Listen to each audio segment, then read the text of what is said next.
Buenas tardes, hermanos. Dios los bendiga. Les voy a seguir leyendo el libro de Guerreros de Tormentas. Este es el capítulo 12 y lo voy a dividir igual en dos partes porque son varias hojas. Pero antes de que yo lea este libro, permítame leer. Es en Mateo 6:6 y esto es lo que Dios nos exhorta, de que nosotros como hijos de Dios debemos adorarlo en espíritu y en verdad. Dice Mateo 6:6, mas tú cuando ores, entra en tu aposento y cerrada la puerta, dice, ora a tu Padre que está en secreto, y tu Padre que ve en lo secreto, dice, te recompensará en público. Dice, y orando, no uséis vanas repeticiones como los gentiles que piensan que por su palabrería serán oídos. Y esto es lo que Dios nos dice, que nosotros que lo adoremos en espíritu y en verdad, pero con una oración que salga de corazón, un corazón de amor hacia Él, un corazón de obediencia a Él, y que nosotros siempre le clamemos, lo busquemos, y que por medio de esta oración adoremos en espíritu al Señor, y por medio de su espíritu Él nos va a hablar, y por medio de Él nos va a ir guiando o enseñando de lo que Él tiene para nosotros. Por medio de esa oración Dios nos habla a nuestros corazones, y debemos estar en obediencia, más que nada dispuesto a obedecerlo. Sabemos que, bueno, nuestros corazones es tan tastarudo que es tan difícil que a veces podemos discernir la palabra de Dios. Pero cuando nosotros estamos arrodillados ante Dios, Dios nos habla, y nosotros debemos ser obedientes a Él, estar pendiente a su voz, a su llamado. Y por eso es muy importante que dice que nosotros nos metamos en nuestro aposento y oremos en espíritu y en verdad, porque allí es donde Dios nos habla. Dice el Guerrero de Tormentas, capítulo 12. Dice, el supremo guerrero de tormentas. Cuando llegaron al lugar llamado de la calavera, lo crucificaron allí, y a los malhechores, uno a la derecha y otro a la izquierda. Lucas 23:33. El supremo guerrero de tormentas es Jesucristo nuestro Señor. Él peleó la batalla más grande de toda la historia. En la cruz del Calvario fue una batalla que Él ganó, impactó al mundo natural, y puso de cabeza al mundo del espíritu. En la época de Jesús, la cruz significaba el peor de los rechazos, la mayor humillación, el peor sufrimiento. En la batalla contra Él, el pecado y la muerte, el misterio de Dios está oculto en la verdad de que Él caminó hacia arriba, va hacia abajo. El fundamento del reino de las tinieblas es el orgullo y la autosatisfacción.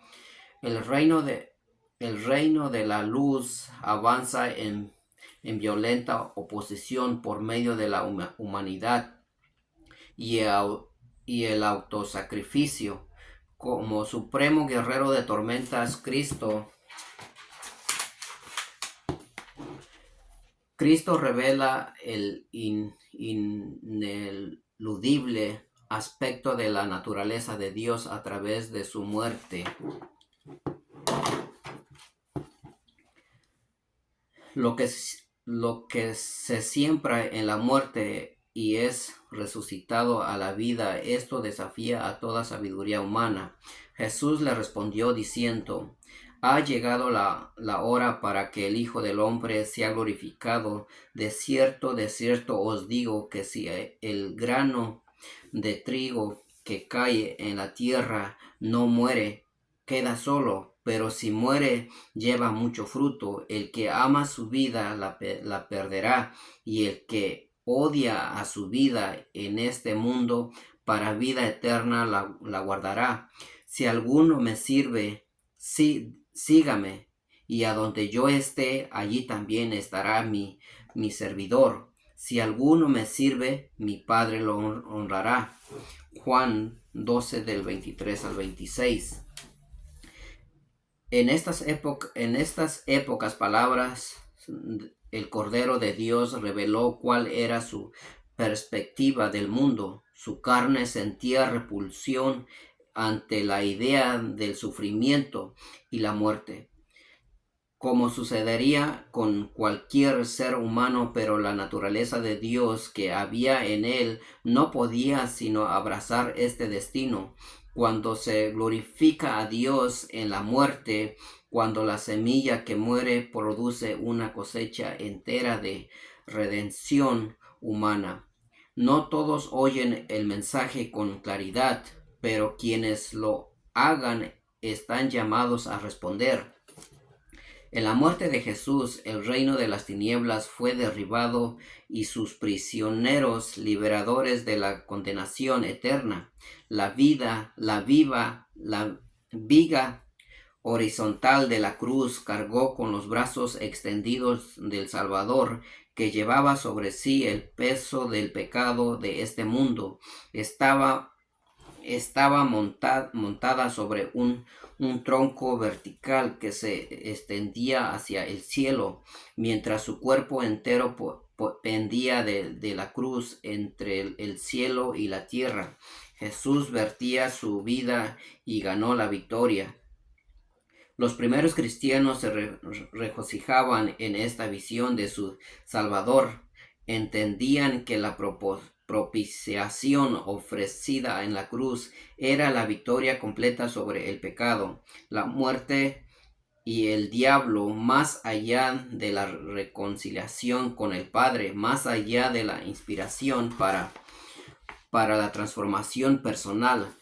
La propiciación como victoria era la visión predominante en la iglesia primitiva, porque murió Cristo para que se cumplieran las escrituras sobre él. El profeta Isaías, por ejemplo, señala este cumplimiento en el capítulo 53 al describir al varón sufriente. Dice: contado con los pecadores, versículo 12, lo cual significa tratado como criminal común, molido por nuestros pecados, por darnos la paz, cayó sobre él castigo.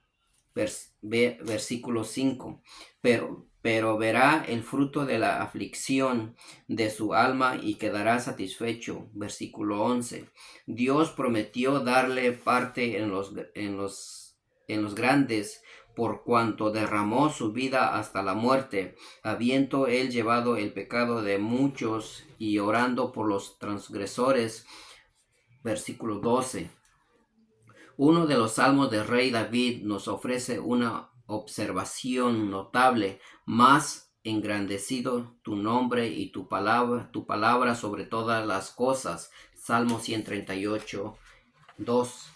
Cristo nunca buscó embanderarse o llevar un estandarte que afirmara afirmará quién era según la reputación de los seres humanos. En cambio, buscó ser nada más que el portador del emblema de la eterna palabra de Dios, pronunciada para reconciliar al mundo consigo mismo. La vida de Jesús era su mensaje, su ejemplo. No difiere mucho de esos hombres sándwich que por unas monedas por día caminaban por los mercados portando sobre sí su mensaje. El cartel que llevaban casi los cubría por completo. Jesús murió para cumplir su misión y destino personal. Por, por esta razón he venido al mundo para hacer el pago del rescate de muchos. Es lo que decía, incluso desde el nacimiento de Jesús, la cruz echaba su nombre sobre él. Cuando el pequeño Jesús fue dedicado en el templo, Simeón y Ana profetizaron su futura gloria en medio de tal alabanza. Sin embargo, Simeón le reveló a María los días de dolor que el destino le depararía. Una espada traspasará tu misma alma. Lucas 2:35. La muerte de Jesús era el aspecto central de su misión. El misterio era la forma en que el Mesías de Israel conquistaría a la desesperanza, derrocaría a las tinieblas y establecería el reino de Dios, el victorioso, el conquistador, rey.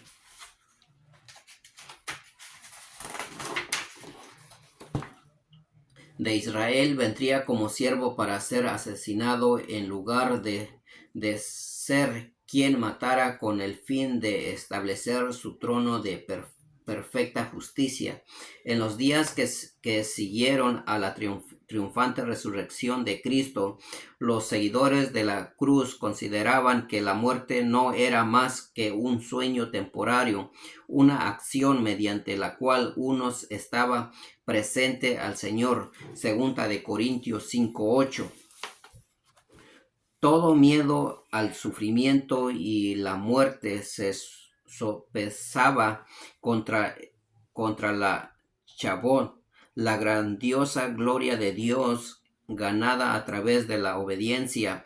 Esta era la clave para su triunfo y el shofar espiritual que les convocaba en conjunto ante las dificultades, la persecución y los problemas. Es en este autosacrificio voluntario por el bien común que los cristianos siguen a su maestro y se convierten como él en supremos guerreros de tormentas en la oscuridad presente.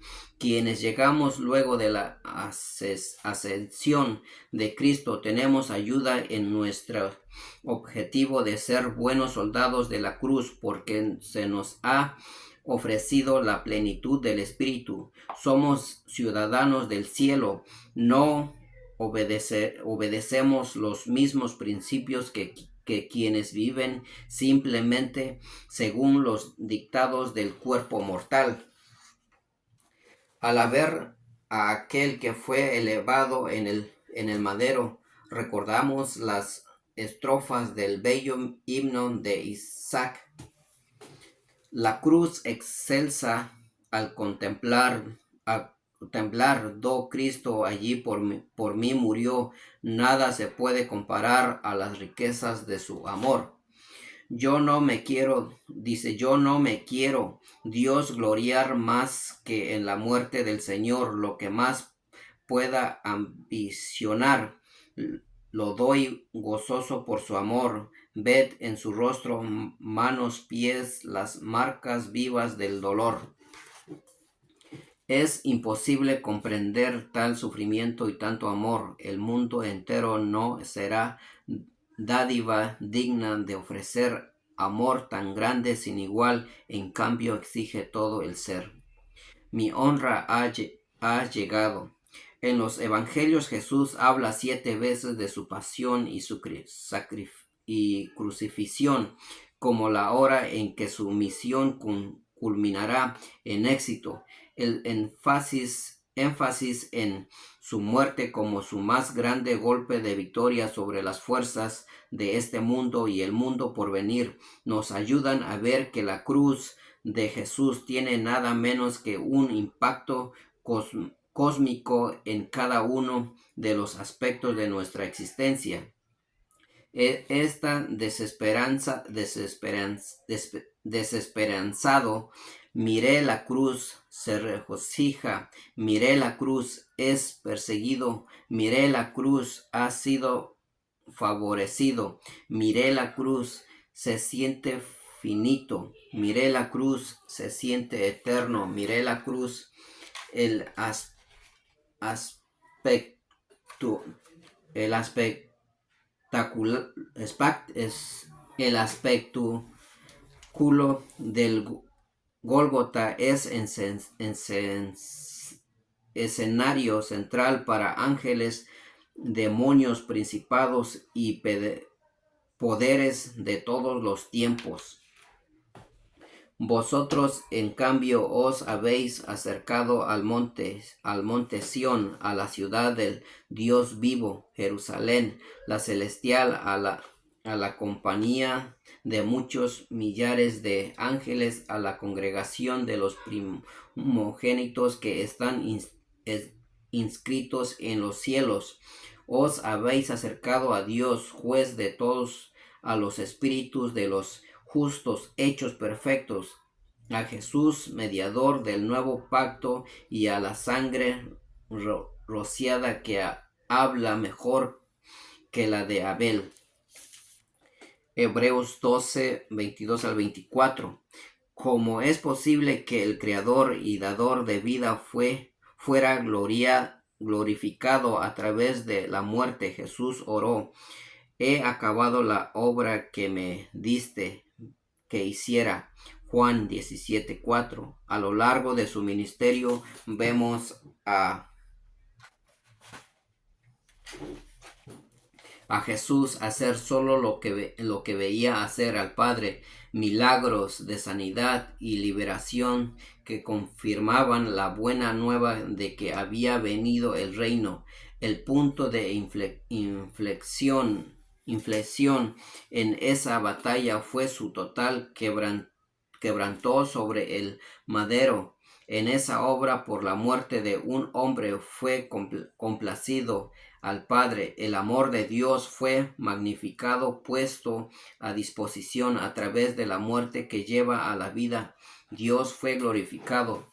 Todos los que estamos en esta tierra enfrentaremos nuestra propia hora de tribulación. Puede ser una hora que intercepte nuestras vidas privadas o que nos lleve a desafíos más grandes en la historia global.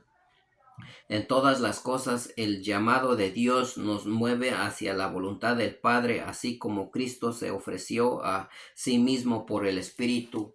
Nos presentamos plenamente en cuerpo y mente a lo que agrade al Padre para ayudar a que se haga su voluntad y agrado en este momento. Así entramos en la gloria de Cristo. En un misterio nos unimos al sufrimiento de Cristo al entrar en comunión con Él por medio de la muerte de nuestro propio ser, al surgir para abrazar el poder y victoria de su resurrección.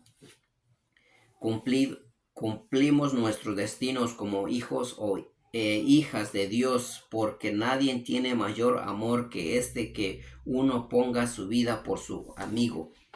7 declaraciones de amor. Este énfasis en la victoria por medio del amor convoca lo más profundo del espíritu humano. El verdadero amor espera lo mejor en todo tiempo, no guarda rencores, cree en lo imposible para bien, o quien, dice Octavio Wilson, dijo, ¿quién entregó a Jesús para que lo mataran? No fue Judas por dinero, no fue Pilato por miedo, no fueron los judíos por envidia, fue el Padre por amor. La inscripción que escribieron y clavaron sobre la cabeza de Jesús decía, este es el Rey de los judíos. Era esta una humillación para los judíos, además de una advertencia para que todo quien contemplara la insurrección contra la ocupación romana bajo el César también era la acusación para los que lo habían crucificado, porque había levantado su mano contra el Rey del cielo. Estaba escrito en 3 idiomas, el hebreo que usaban los judíos, y el griego y en el latín que usaban los gentiles. En pocas palabras, el mundo entero, judíos y gentiles, eran culpables de crucificar al hombre inocente. Cuando Jesús fue levantado en su desnudez para que todo el que mundo lo viera, cubrió de una vez por todas toda la vergüenza humana revelada en el jardín del Edén, y entonces habló 8 palabras desde la cruz, expresiones abiertas de su amor y absolución. Padre, perdónalos.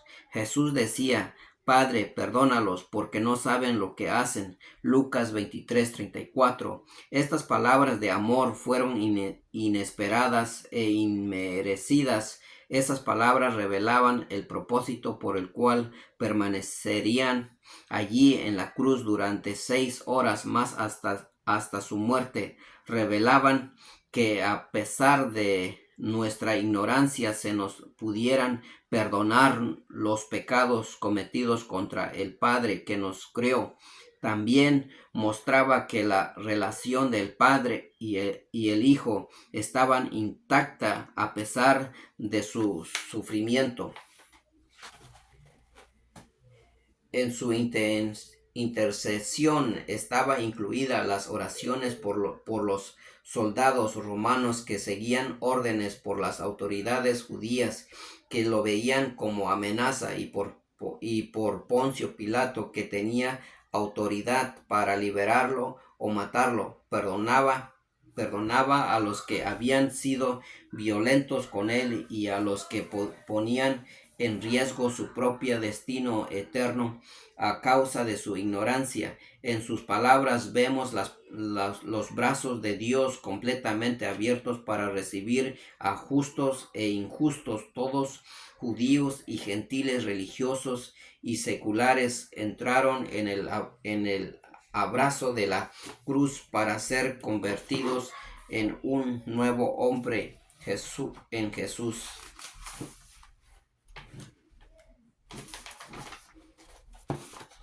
Mientras oraba por los pecadores del mundo, los líderes religiosos se burlaban de él. Los soldados, también burlándose, se repartieron sus vestidos, únicas posesiones de Jesús. La multitud observaba en silencio. Hoy estarás conmigo en el paraíso. Entonces Jesús le dijo, de cierto te digo que hoy estarás conmigo en el paraíso. Lucas 23:43. Esta palabra de amor, de la promesa de vida eterna. Un criminal que estaba junto a él, aunque merecía su propio castigo, pidió ser liberado. Dijo, acuérdate de mí cuando vengas en tu reino. Este moribundo vio al Cristo crucificado junto a él y decidió entrar por la puerta de la salvación. Cuando ya no tenía opciones, miró más allá de la cruz a la corona y la gloria venidera. Abrazó la misericordia de Dios y a él Jesús le dijo, no pasará en un en un lejano día antes de que se ponga el sol. Es en este día te tendré conmigo, allí donde yo estaré en dicha. Esta palabra da seguridad a todo quien está en el umbral que separa a esta vida de la venidera. Él está allí como portero y como rey y nos ofrece la única libertad de todo lo que ata, de todo lo que pesa y agobia. Mujer, he habité ahí tu hijo. Mujer, he allí tu hijo. Estaba junto a la cruz de Jesús su madre y la hermana de su madre, María, mujer de Cleofas, y María Magdalena. Cuando vio Jesús a su madre y al discípulo a quien él amaba que estaban presente, dijo a su madre: Mujer, he allí tu hijo. Después dijo al discípulo: He allí tu madre. Y desde aquella hora el discípulo la recibió en su casa. Juan 19, 25 al 27. Esta palabra de amor trae consuelo y sanidad. Primero le habló a la que lo arrollaba cuando niño y besaba sus rodillas lastimadas cuando aprendía a caminar, y luego se dirigió a quien más lo amaba cuando estaban sentados a la mesa por última vez con sus amigos. Jesús fue el ejemplo supremo del corazón que se olvida de su mismo para consolar y comprender. Aunque sufría terribles dolores y peor agonía del alma, Jesús miró más allá de la visión ensangrentada para ver allí a su madre arrodillada ante lo que veía. Ahora las palabras de Simón el día de su dedicación se cumplían. La espada traspasaba el corazón de María, pero su hijo desde la cruz la consolaba y aseguraba su bienestar al entregar en brazos de un fiel guardián en medio del sufrimiento personal. Se ocupó de quien se había ocupado de él. Vemos en su ejemplo a quien jamás se vuelve hacia su propio dolor, sino que permanece atento a los demás, aunque en la muerte y provee para ellos. Y desde esa hora el apóstol Juan la llevó a su casa. La verdadera prueba de nuestro amor por Cristo está en la experiencia de quienes nos rodean cuando sufrimos. Estas primeras palabras fueron las que dijo Jesús en las horas de la mañana antes de mediodía. La sed y el calor empeoraban su sufrimiento junto al peso de su propio cuerpo y el del mundo que pendía de los clavos que atravesaban sus manos y sus pies. Entonces entró en lugar y silenciosa agonía. El primer Adán fue puesto a dormir para poder formarle una compañía a partir de su costado, pero este último Adán, vea Primera de Corintios 15, 45, solo sería anestesiado cuando terminara su agonía en el sueño de la muerte, y del costado ensangrentado del inmaculado Cordero surgiría una iglesia, una esposa adornada para su esposo.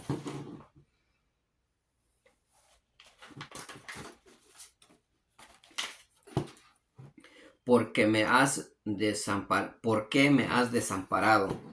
Desde la hora sexta hubo tinieblas sobre toda la tierra hasta la hora novena. Cerca de la hora novena Jesús clamó a gran voz diciendo: Elí, Elí, dice, lama sabatani, Significa Dios mío, ¿por qué me has desamparado? Mateo 27, 45 al 46. Vea también Salmo 22, 1. Esta palabra de amor responde al clamor de todo corazón que sufre. Cuando se cumplieron las tres horas de oscuridad misteriosa y sobrenatural, Jesús pronunció las palabras que han sido en un enigma para los teólogos durante siglos. Es probable que expresarán o el sentimiento de haber sido abandonado por Dios, aun cuando sepamos que Él no nos abandona, o que evidencian la doctrina de su sustitución, en la que Cristo se identifica con el hombre pecador y soporta la separación de Dios que merecen los pecadores. Este clamor de Jesús también se conoce como grito de angustia y nos muestra que no siempre podemos diseccionar los eventos cósmicos de la cruz. Si esta palabra refleja la fragilidad humana de Jesús y la pérdida de su conciencia del Padre a causa de su agonía, es entonces la voz de un hombre que se siente desamparado. Es su voz lector que clamó: ¿Dónde estás, Dios? La última vez que pasó por una prueba. Si por otra parte es la epifanía de la separación de Dios a causa del pecado, es el clamor que satisface toda injusticia que se haya cometido contra un hombre inocente, suspendido en el corazón que está plenamente Dios y plenamente humano. Es el grito de angustia más profunda de todos los tiempos. Mientras los teólogos debaten sobre la profundidad de estas palabras, el grito de Jesús se presenta como respuesta a todo porque podamos presentar ante Dios.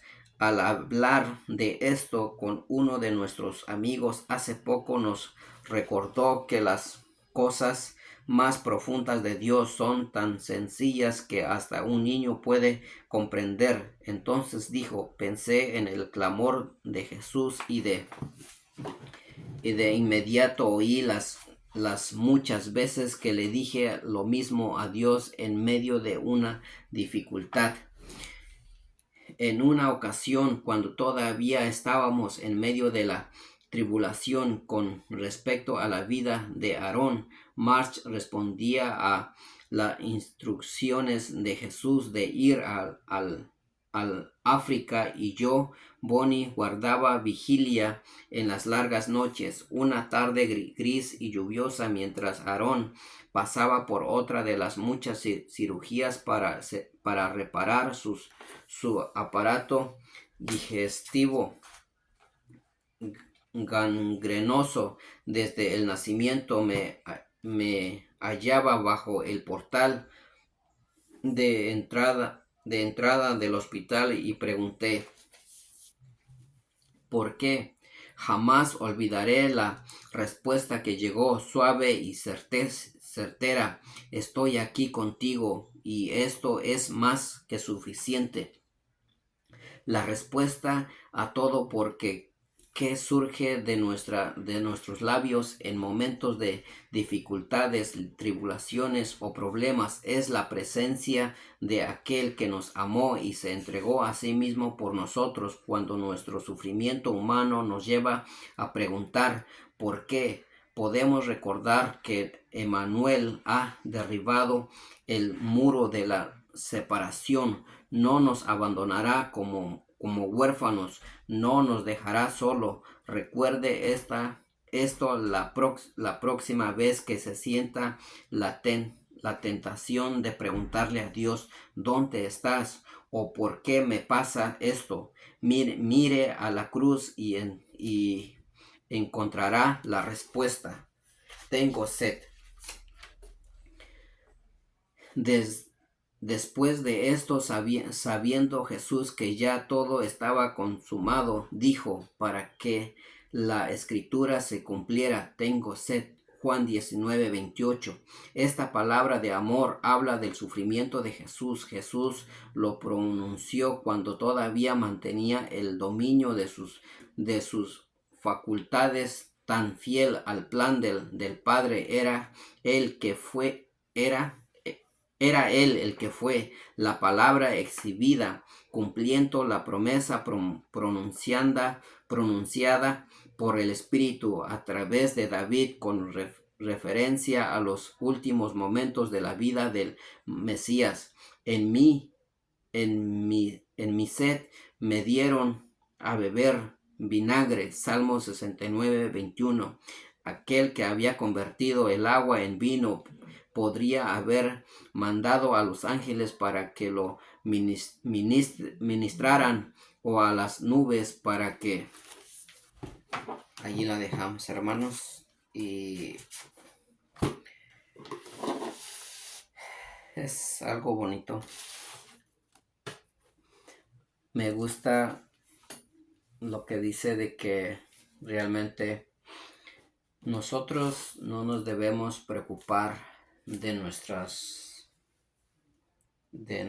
dolor o de lo que estamos padeciendo, sino que debemos confiar en Él. Y les voy a platicar algo también de mi testimonio. Cuando yo andaba trabajando en el campo, siempre anduvo mis dos hijos trabajando conmigo. Y después se añadió otro compañero de allí del mismo field. Entonces el muchacho me dijo, a donde tú vayas yo voy. Y eso se me hizo una carga para mí, porque yo lo sentía que todo depende de mí. Si en la pizca nos iba bien, en la temporada de la pizca de la uva nos iba bien o no, pero depende de mí, y a mí se me hizo una carga esa persona. Entonces, como mi hijo ya sabía manejar el grande, entonces pues yo tenía dos trabajos, trabajaba en el field y trabajaba en el restaurante. Pero cuando me dijo este muchacho que se iba a ir a donde yo iba, pues era una carga para mí. Entonces yo le dije a mi hijo, por favor, tú maneja, porque no me siento bien.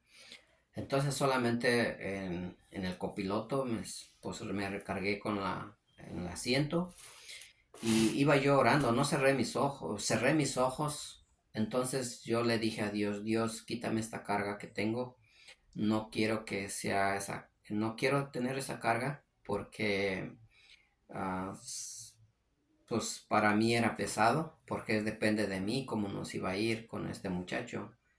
Entonces yo iba orando, pidiéndole a Dios guía y sabiduría para poder encontrar una compañía donde nos podamos trabajar bien.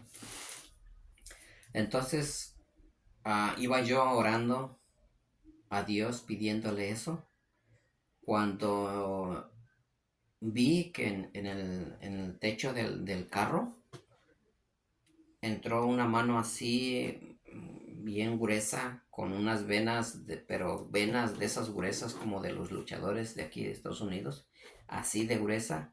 Y esa mano, pero unas manos muy gruesas.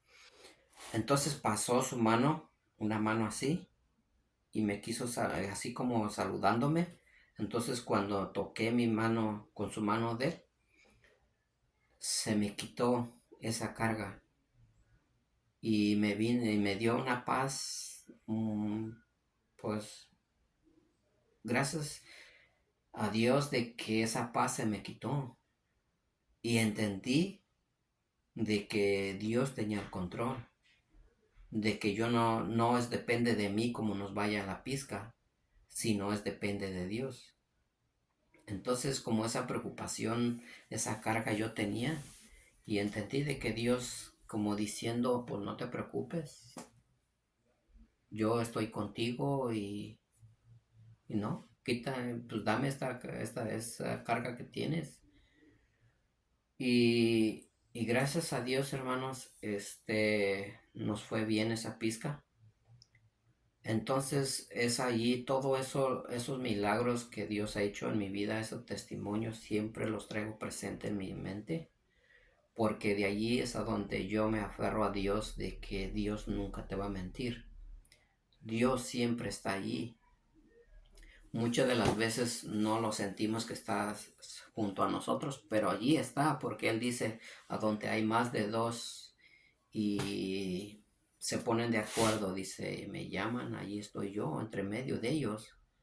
Entonces, si tú lo llamas, tú lo clamas, tú ah, le dices a Dios que te cuide, Dios va a estar ahí. Pero más que nada, hermano, créelo en tu corazón. Si tú lo crees en tu corazón y lo pones en práctica todos los versículos de la palabra de Dios, verás que tú vas a tener esa bendición. Dios te va a hacer un guerrero, Dios te va a dar ese don que tiene para ti y va a ser de gran bendición en tu vida. Pero aplícalo en tu vida y confía en Dios, porque Dios tiene el control de tu vida. Tú entrégale tu enfermedad, tu ansiedad, tu diabetes, tu cáncer, tu depresión. Yo no sé lo que tú estás pasando, hermano o hermana, tu cansancio, pues tú entrégaselo a Dios. Ponte alrededor de rodillas y dile a Dios, Dios, yo no quiero esto en mi vida, te lo entrego y de alguna manera Dios te va a dar es lo que tú estás pidiendo. Si estás pidiendo sanidad, Dios te lo va a dar. Pero pues hay que seguir adelante, confiando en Dios y agarrándonos de la mano de Dios, porque Él es el que tiene la autoridad sobre nosotros. Y hay un versículo donde dice que debemos crucificar el deseo de la carne o nuestra carne y que dejemos que Dios tome el control de nuestra mente, de nuestro corazón, más que nada.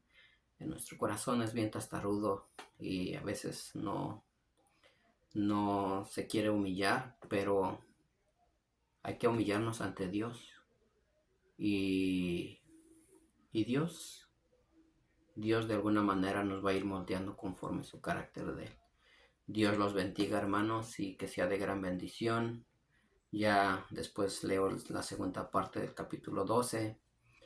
Ya no nos falta un capítulo más, en el 13 se acaba y espero de que sea de gran bendición este libro para ustedes. Y ya después a ver qué libro leo. No sé, estoy viendo si leo el libro para el perdón, porque yo también que siento que a veces nos hace falta eso de perdonar de corazón, un perdón genuino, no solamente de los dientes para afuera, y todos esos pecados que nos impiden acercarnos a Dios, hay que pedirle perdón a Dios y echarlo fuera de nuestros corazones, porque a veces nosotros decimos, ok, sí te perdono, pero todavía en tu corazón tienes ese resentimiento o todavía ese enojo.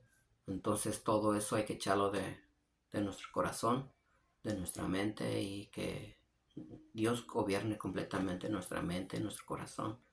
Entonces, pues estoy viendo qué libro voy a leer y le estoy pidiendo a Dios qué libro quiere que yo lea para que vayamos aprendiendo más y más y teniendo esa comunión con nuestro Padre. Así es que Dios los bendiga, hermanos. Permítame orar antes de que cierre este canal. Padre Dios, gracias Señor te doy por este día que fui a tu casa a alabarte y glorificarte, Dios. Y te pido, Padre, que tú, Señor, obres en nuestras vidas. Te pido, Padre, que también abre las ventanas de los cielos, Señor, que tú derrames bendición para la vida de cada una de mis hermanas, de mis hermanos que irán a ver este video, Dios. Te pido, Padre, que tú, Señor, los cuide, los protejas, Padre, y que todo ese dolor que ellos tienen o esa enfermedad que están pasando, Dios, los reprendemos en el nombre de Jesucristo, Dios. Y te pido, Padre, tú eres nuestro doctor de excelencia, Dios, nuestro doctor de cabecera. Te pido, Padre, que tú sanes a ese hermano, a esa hermana, Dios. Yo te lo pongo en tus manos, Dios, la vida de cada uno de ellos. También te pido, Señor, por las personas que no te conocen, que no tienen esa comunión contigo, esa relación contigo, Dios. Te pido, Padre, que tú, Señor, nos uses para que esas personas, Señor, se reconcilien contigo. Que ellos, Señor, te pidan perdón por sus pecados, que ellos se reconcilien contigo, Dios. Y yo sé que dices tú en tu palabra que tú no los echarás fuera, Dios. Tú, Señor, en la cruz tenías tu mano extendida, Señor, abrazándonos, Padre, por las personas que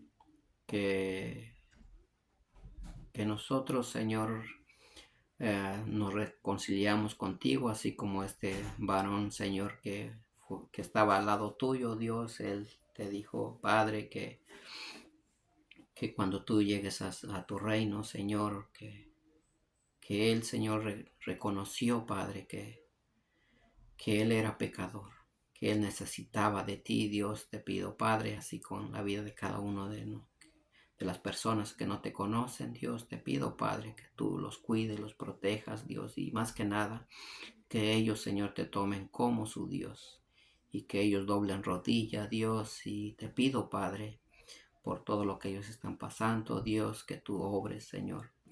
Así también te pido, Padre, que tú, Señor, capacites a la vida de cada uno de mis hermanos, Dios, y que por medio de sueños, Dios, tú nos des visiones, que tú nos des ese don para poder interpretar sueños, Señor, para poder ayudar a tu iglesia, Padre. Te pido, Padre, que tú te manifiestes en la vida de cada uno de nosotros, Dios. Te lo pido en el nombre de tu precioso Jesucristo. También te pido, Padre, que, Señor, que tú, Señor, cuando estemos descansando, Dios, te pido, Padre, que tú use nuestros labios, Señor, para alabarte y glorificarte. Que aún dormidos, Dios, nuestros labios se abran para clamarte, para buscar tu rostro, Dios, para cantarte himnos y alabanzas, Dios. Te lo pido en el nombre de tu precioso Jesucristo. Amén. Dios los bendiga, hermanos.